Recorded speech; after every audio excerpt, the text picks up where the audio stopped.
السلام عليكم ورحمة الله وبركاته. الحمد لله رب العالمين. الصلاة والسلام على خاتم النبيين وعلى آله الطيبين وأصحابه الطاهرين والمسلمين والمؤمنين كلهم أجمعين. أما بعد، قال تعالى: وقال الذي اشتراه من مصر لأمراته أكرمي متاعه عسى أن ينفعنا أن تدخل ولدا إلى آخر الآية. صدق الله العلي العظيم.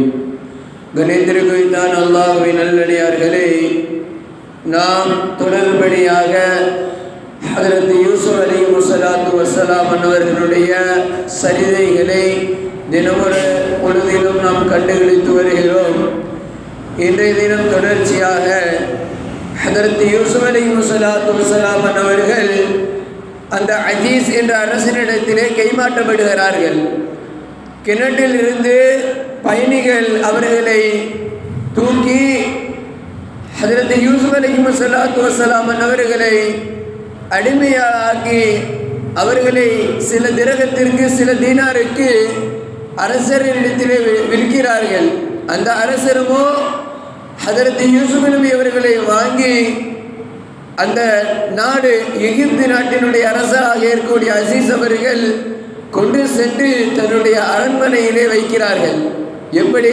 தன்னுடைய மனைவியிடத்திலே சொல்லுகிறார்கள், இந்த மகன், இந்த குலாம் ஒரு மிகப்பெரிய சக்தி வாய்ந்த ஒரு குழந்தை என்று அவர் சொல்லுகிறார். ஒரு பிற்காலத்தில் இந்த குழந்தை ஒரு நல்ல நிலைமையிலே வரும். எனவே நம் அரண்மனையிலே வைத்து இந்த குழந்தையை வைக்குமாறு கட்டளையிடுகிறார். மனைவி ஜுலைஹா அலைஹிஸ்ஸலாம் அன்னவர்களும் என்ன செய்கிறார்கள்? குழந்தையை வாங்கி அவர்களும் வளர்க்கிறார்கள். வாலிபம் அடைகின்றது. ஹஜ்ரத் யூசுப் அலைஹிஸ்ஸலாத்து வஸ்ஸலாம் எல்லா விதமான ஆட்சி திறன்களையும் எல்லா விதமான பொறுப்புகளையும் கொண்டவர்களாக வளர்கிறார்கள். இதை ரப்புல் ஆலமீன் தன் திருமறையிலே சொல்லுகிறான், வலம்மா பலக அஷத்துஹு, எப்பொழுது அவர்கள் வாலிபம் அடைந்தார்களோ, ஆதீனாஹுல் ஹிக்மா, அவர்களுக்கு மதிநுட்பம், வ இல்மா, இன்னும் ஞானம் என்று எல்லா விதமான கல்வியும் எல்லா விதமான ஞானமும் அல்லாஹு ஜல்ல ஷானஹு தஆலா அவர்கள் வாலிபம் அடைந்த பிறகு கொடுக்கப்பட்டது. கதாலிக்க நஜஸில் முஹ்ஸினீன், இப்படித்தான் எல்லா விதமான நல்லவர்களுக்கும் நாம் என்ன செய்வோம்? உபகாரம் செய்வோம் என்பதாக ரப்புல் ஆலமீன் அல்லாஹ் ஜல்ல ஷானஹு தஆலா சொல்லுகிறார்.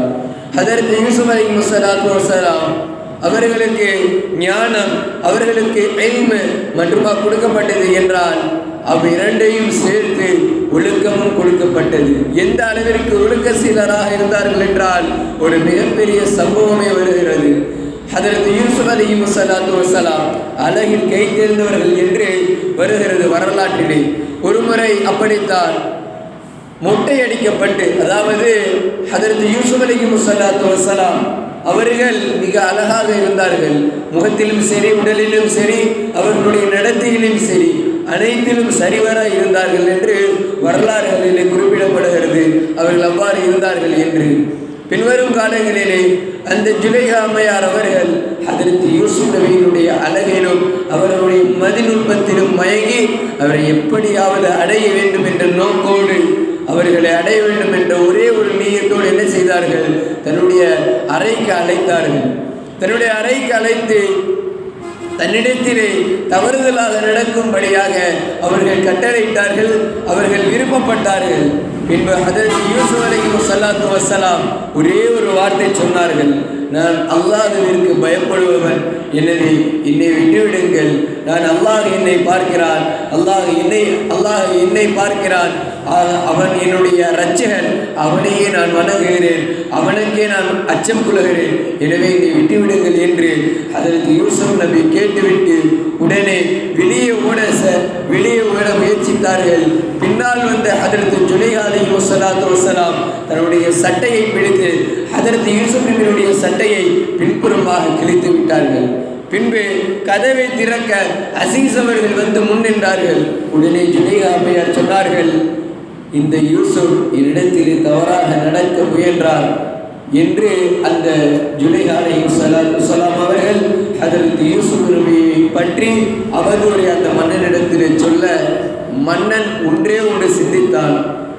ஹதரத் யூசுப் அலைஹிஸ்ஸலாத்து வஸலாம் தவறாக நடக்க வேண்டும் என்று நினைத்திருந்தால் அன்னை ஜுலைகாவினுடைய ஆடை கிழிக்கப்பட்டிருக்கும். எப்பொழுது யூசுப் நபியினுடைய சட்டையின் பின்புறம் கிளைக்கப்பட்டதோ புரிந்து கொண்டார். ஹதரத் யூசுப் நபி அவ்வாறு அல்ல, அவர் ஒழுக்க சீலர், அவர் அழகில் கை தேர்ந்தவர், அவர் எல்மிலும் மதிநுட்பத்திலும் மிக மேலோங்கியவர். எனவே அன்னை ஜுலைகா தான் தவறு செய்ய வாய்ப்பு இருக்கிறது என்று யூசுப் நபியை ஒரே ஒரு கட்டளையிட்டார்.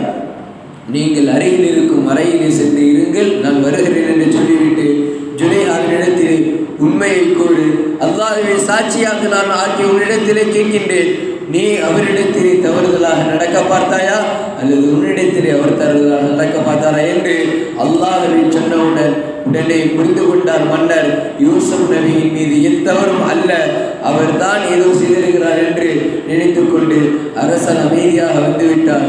பின்பு அன்னை ஜுலைகா அவர்கள் சொன்னார்கள், இந்த யூசுஃபை சிறையில் அடைந்து விடுங்கள் என்று. ஹதரத் யூசுப் அலைஹிஸ்ஸலாம் தவறும் செய்யவில்லை, ஒழுக்க சீலர், மிக மேன்மையான நபி, அப்பேற்பட்ட நபி தம்மின் மீது அவதூறு கூறினும் கூட சிறையை ஏற்றார்கள், சிறையிலே வாழ்ந்தார்கள். சிறையிலே கிட்டத்தட்ட பல ஆண்டுகள் வாழ்ந்து அந்த சிறையினுள்ளே பல நபித்துவத்தினுடைய தயார்பாடுகள் வேலைப்பாடுகளை செய்து பல சிறைவாசிகளை இஸ்லாத்திற்கு கொண்டு வந்திருக்கிறார்கள் என்று வரலாறுகளிலே புதிந்திருக்கிறது. அன்பிற்குரித்தான அல்லாஹ்வின் நல்லடியார்களே, யூசுப் அலைஹிஸ்ஸலாத்து வஸலாம் எல்லா விதத்திலேயும், ஏனென்றால் அனைத்து விதத்திலேயும் கைத்து வந்தவர்கள். இன்னும் ஒரு வரலாறை சொல்லி நான் முடிக்கின்றேன். ஹதரத் யூசுப் அலைஹிஸ்ஸலாத்து வஸலாம் அவர்களை பற்றி உண்டான அவதூறு கூறிய பிறகு சிறையிலிருந்து வெளியே வந்தார்கள். சிறையிலிருந்து வெளிவந்த பிறகு ஹதரத் யூசுப் அலைஹிஸ்ஸலாத்து வஸலாம் அன்னவர்களின் மீது தவறுதலாக நடந்த விஷயம் உலகில் உள்ள அனைத்து பகுதியையும் பரவியது. குறிப்பாக மிஸ்ரிலே ஹதரத் யூசுப் நபியை பற்றி உண்டான தவறுதலான விஷயத்தை ஜுலைகா அம்மையாரை பற்றி பல மக்கள், பல பெண்மணிகள் ஹதரத் ஜுலைகா அம்மையார் மீது அவர்கள் அவதூறு கூறினார்கள். என்றாலும் ஜுலைகா அம்மையார் அதை ஒற்றுக்கொள்ளவில்லை.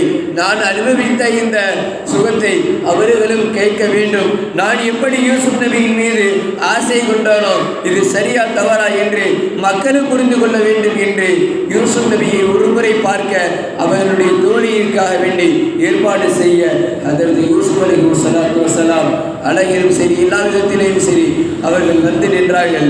உடனே மக்கள் அனைவர்களையும் ஒன்று கூட்டினார்கள். ஜுலைகா அம்மையார் மக்கள் ஒன்று கூட்டி அரண்மனையிலே இருக்க வைக்க ஹதரத் யூசுப் நபியை அழைத்து வர சொன்னார்கள். ஹதரத் யூசுப் நபியை அழைத்து வர அவர்களுக்கென கொடுக்கப்பட்டிருந்தது ஆப்பிளும் கத்தியும். அவர்கள் ஆப்பிளை நறுக்குவதற்கு பதிலாக தன்னுடைய கைகளை அவர்களுடைய அழகிலே மயங்கி, அவர்களுடைய ஒழுக்கத்திலே மயங்கி தங்களுடைய கை விரல்களை வெட்டி கொண்டதாக சரிதைகளிலே இடம்பெற்றிருக்கிறது. அன்பிற்குரித்தான அல்லாஹ்வின் நல்லடியார்களே, மிகப்பெரிய உத்தம சீரராக அழகிலும் ஹிக்மத்திலும் மிக மேன்மையானவர்களாக இருந்த யூசுப் நபி அவர்கள் தம்மின் மீது தவறு என்றாலும் கூட சிறையை ஏற்றார்கள். நாம் என்ன செய்ய வேண்டும் என்றால், நம்மின் மீது இவரினும் அநியாயமாக அவதூறு கூறினால் நாம் அவசரப்பட்டு அவரிடத்திலே கோபமோ அல்லது அவருக்கு தண்டனையோ விதிக்க நாம் எழுந்துவிடக்கூடாது. மாறாக அல்லாஹ்விடத்திலே ஒப்படைக்க வேண்டும். ஏனென்றால் அல்லாஹ்தான் நம்மை படைத்தவன், நம்மை பரிபாலிப்பவன்.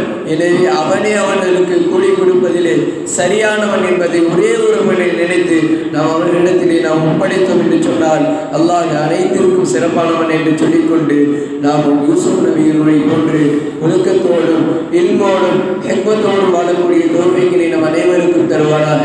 மேலும் இறை பொருத்தத்தோடு சோழம் செல்லக்கூடிய மிகப்பெரும் தோல்விகளை ரபுல் ஆலமீன் நம் அனைவருக்கும் தருவானாக என்று கூறிக்கொண்டவனாக உரித்துக் கொள்கிறேன்.